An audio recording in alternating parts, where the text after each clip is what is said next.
Good evening, everyone. My name is Luke Fleming, and I'm the Artistic Director and Violist of the Manhattan Chamber Players.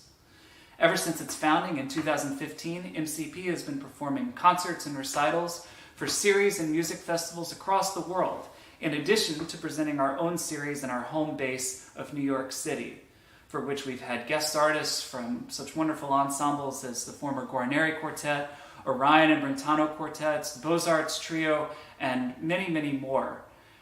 We had a wonderful season planned for 2020 and 21, which was, needless to say, cut short by the devastating effects of the COVID-19 pandemic. Nevertheless, we are presenting this first of our online concert series to you tonight, and I'm here to talk to you a little bit about the piece that we're going to perform and also about the performers on the program.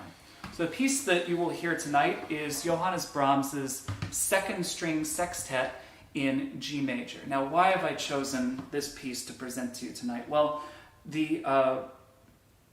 I think that this piece speaks to something that we all have just as human beings, and the desire to find light in times of darkness. Now, Johannes Brahms had a very difficult childhood upbringing. He was born in the slums of Hamburg to a lower middle class family.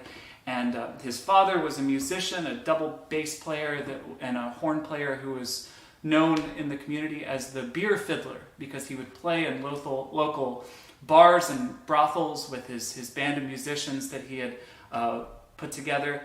And he had his young son, Johannes Brahms, perform on piano. Brahms was a very gifted pianist from a young age. So Brahms spent his childhood playing in bars and brothels, and from what we understand, being passed around in places like this. So it left a deeply scarring effect on him, so much that he had to be sent away to the country to live with a relative to kind of recover from all this. But Brahms did find his way out, found his way to the home of Robert Schumann, practically landed on his doorstep. Schumann took him in, and they become great friends. And then, of course, Brahms fell in love with Schumann's wife, Clara. That's a whole nother story. And then almost as soon as Brahms had become friends with Schumann, Schumann died. He attempted suicide and was committed to an asylum and died soon after. So Brahms had a rough time of it. And, you hear that a lot in his music. There's this sense of angst and anguish, but also this wonderful breadth of emotion and dare I even say hope in the midst of all that turmoil. And the sextet in G major is a wonderful example of this. It makes use of something that we find in music that's really known more in the world of visual art, chiaroscuro, which means light and dark. And in music, the way we think of it is a kind of modal mixture where a major key comes out of a minor moment, or vice versa. And let me show you what I'm talking about when I say that. If you'll bear with my terrible piano playing and out-of-tune piano, if I take the home key of the piece, G major, a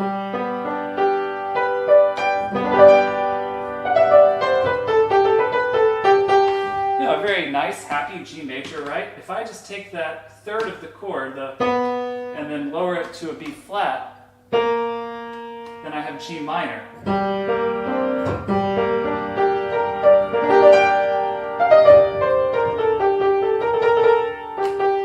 So suddenly we go from this bright, sunny key to this sad, kind of anguished sound on a viola, which is my my more comfortable instrument, a G major chord and a G minor chord. And in this piece, the way it opens with this kind of slow trill in the first viola,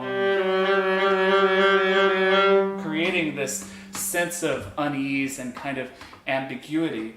And then the melody, if I were to play the melody in straight up G major, then it would sound like this.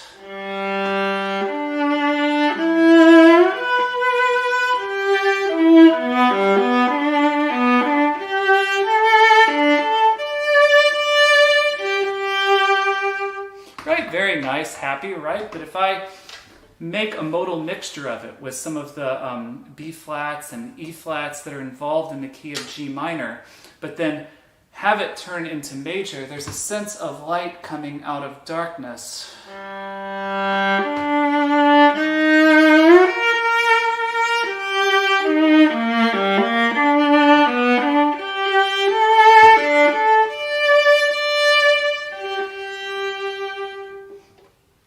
This is something that pervades the first movement, just really the shift between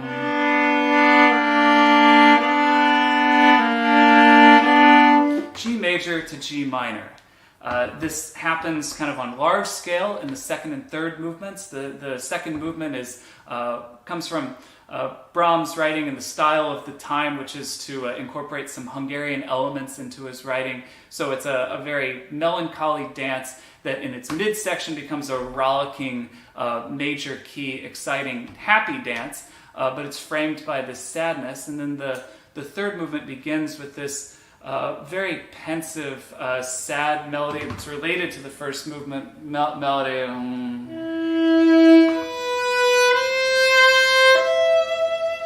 You know, this rising figure, and that turns into this beautiful kind of sunrise moment where it changes into a major key at the end as the variations intensify in speed and drama in the theme and variations movement. And then the last movement is this beautiful, just happy, almost pastoral sounding movement. It's got this rolling rhythm.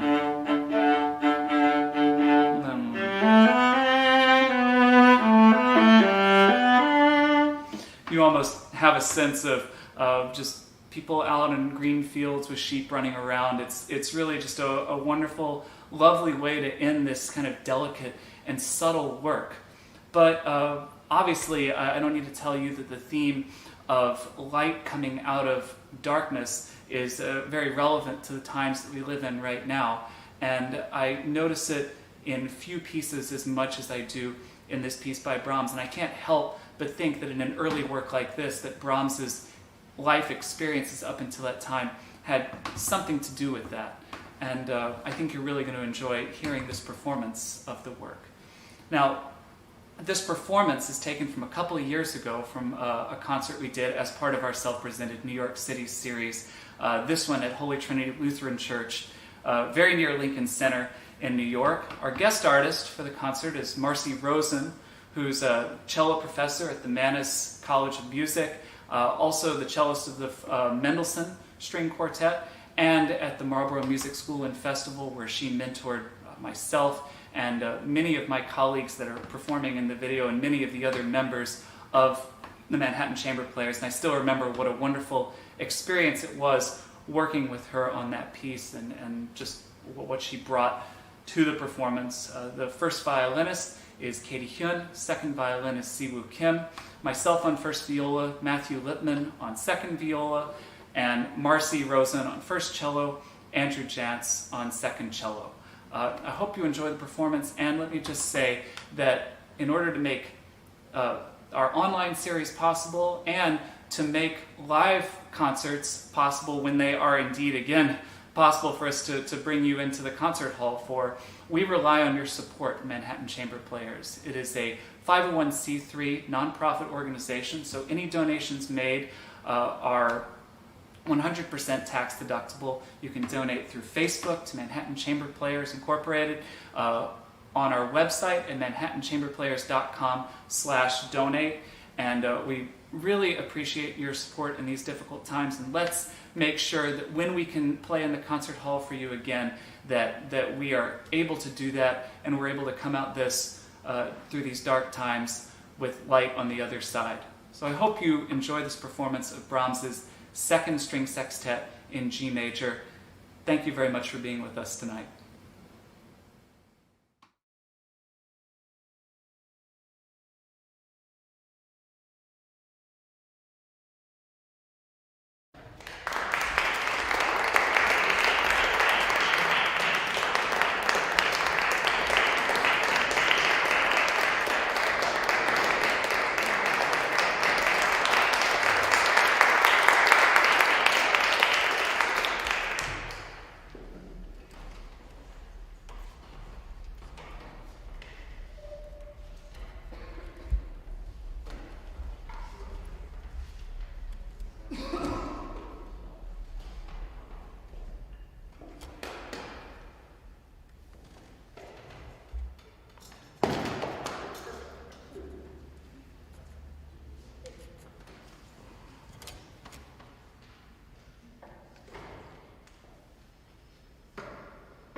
once again from all of us at the Manhattan Chamber Players for joining us for tonight's performance. We hope you enjoyed Brahms' second string sextet, such a wonderful, vibrant, and deep and subtle work, and a memorable performance of it for us. Just want to ask one more time that you consider supporting the Manhattan Chamber Players, 501c3 organization. All donations are 100% tax deductible and go towards making concerts like this possible for us to present to you again when we're able to get into the concert halls. You can donate via Facebook to the Manhattan Chamber Players Incorporated, or by going to manhattanchamberplayers.com/donate.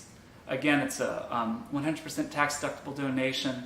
We're so happy you joined us today, and we hope to see you at the next online concert soon. Thank you and good night.